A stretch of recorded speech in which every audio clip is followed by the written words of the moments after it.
Okay, so we are in Kenya. Kenya is a beautiful place. I love that place. I had one of the baddest New Year's Eve ever in Kenya. Amazing. So I'm currently thinking about where I'm gonna go, because every end of the year I would usually go to a brand new country just to go spend New Year's Eve and share their experience and stuff like that. So I'm thinking about Ghana, maybe another place, maybe Nigeria. You never know. Let me know what you think. Maybe Jamaica. Honestly, if there's somebody that want to host me, now I don't want you to put me in your house. No. I'm gonna pay my own hotel. I just need a friend. I need somebody to show me around and take me to nice places. I like people with money. I don't like people that I'm just, serious, because I got my own. Anyway, we are in Kenya. So something very interesting is happening in Kenya right now. If you've never traveled to Africa and you want some good vibe, I suggest you go look at Kenya. It's one of those places. Otherwise, there are many African countries. If you're African as well and you don't travel, because I know, a lot of Africans, especially from Southern Africa, don't travel very much. Get a passport, brother. Go see what's happening out there. There's beautiful things to see. Kenya, Uganda, Rwanda, Tanzania. So many things, so many places. Okay, anyway, this is happening in Kenya. Actually, you're going to find out how so much we are similar in many things.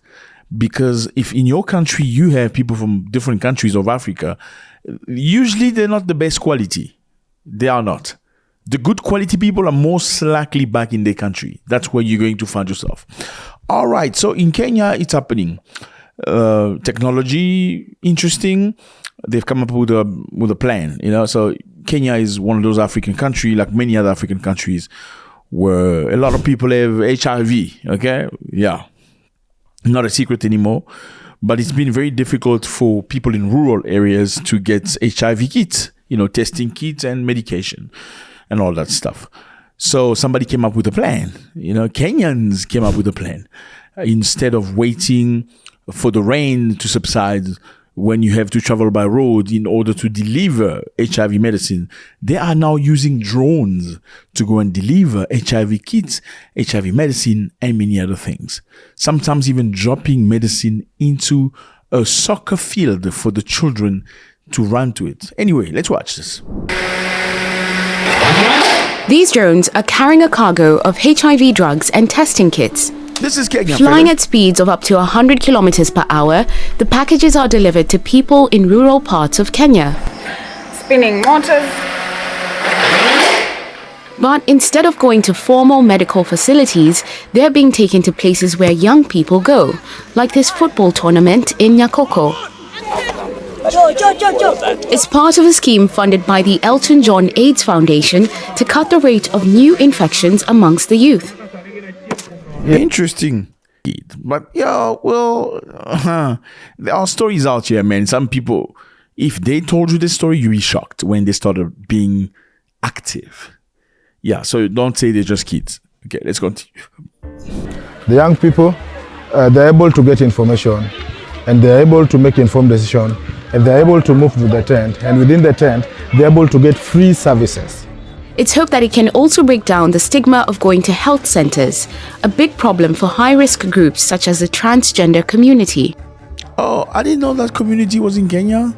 Go and do the HIV testing, or really go for uptake of sexual reproductive health in spaces that are friendly, that are also like youth focused.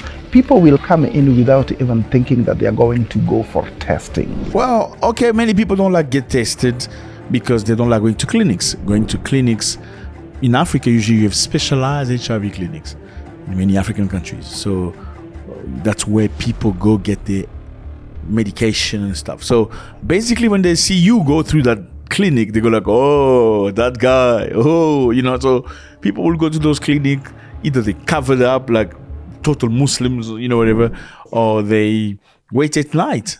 So there's still a stigma, unfortunately, fellas. The stigma is still massive in many African countries.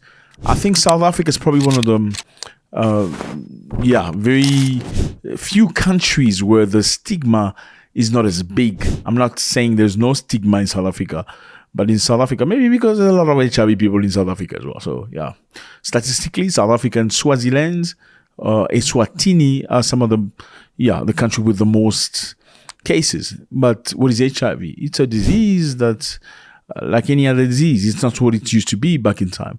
You know, if you have a healthy life and you do what you have to do, you're probably going to have a decent life. But unfortunately, many people, when they see you being that way, they will spread the news. Okay, so they will say bad things about you.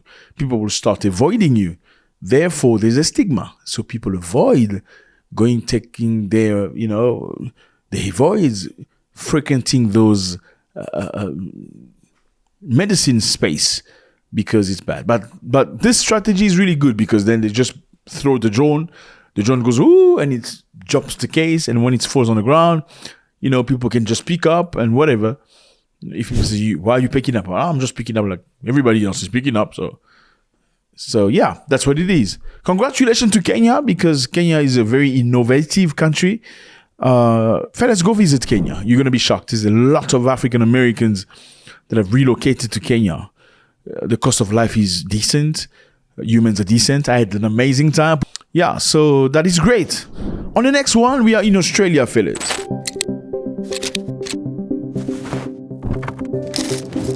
Okay, the impact of social media. Australian government has come up with a plan because people are going crazy on social media.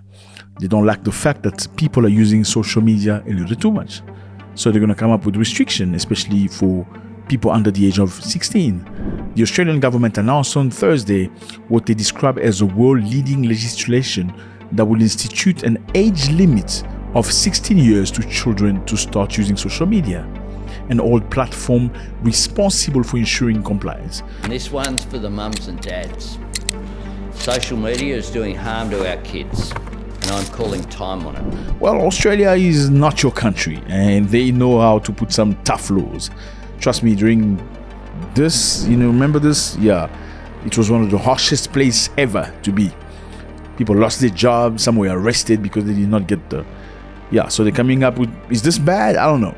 Social media is doing harm to our kids, they say, and I'm calling time to it. This is what the Prime Minister said. Okay, so it's not just looking after his financial interests. Obviously, social media will throw a lot of money so they can stay. I don't see any African country doing this. So we want to protect our kids, therefore we want to limit access to social media. It's very difficult. So that's a first in Australia. No more social media for people under the age of 18. The legislation will be introduced in Parliament during its final 2 weeks in session this year. This begins on November 18th. The age limit will take effect on the 12th month of the law. Social media. Okay, I don't know. Do you guys remember when we met each other by the field and played? Do you remember that? I miss that. My friends.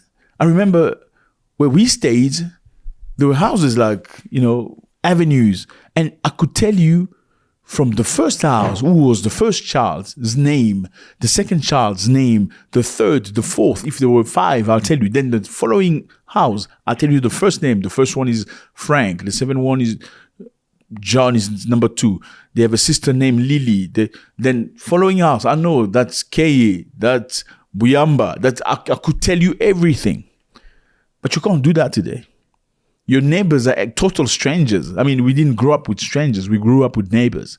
Neighbors were like family members. We played soccer together. We climbed trees together. It was real social.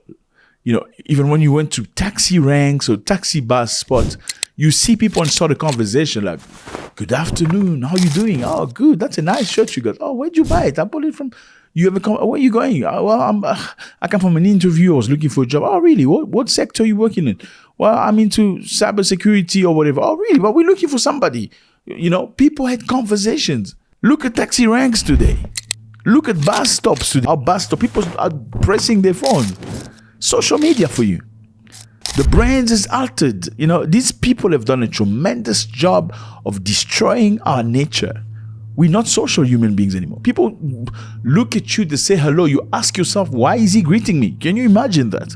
Like, why? Hello. You're trying to find out why is he greeting you? Why is he saying hello to you? Because we're not used to that. We've forgotten the most elementary things. Now, congratulations to Australia for taking this measure. I hope they're going to follow through. 16 years old before that. Look, There's a guy that used to be my friend, and yeah, he gave the child, his little boy, a cell phone by the age of 1. That boy went cuckoo. If you don't give him a phone, he goes crazy. He's shaking. You know, the effect of the cell phone. People neglect that. It's insane. It's drugs. Let me know how you feel about this, fellas. Yeah, Kenya for you.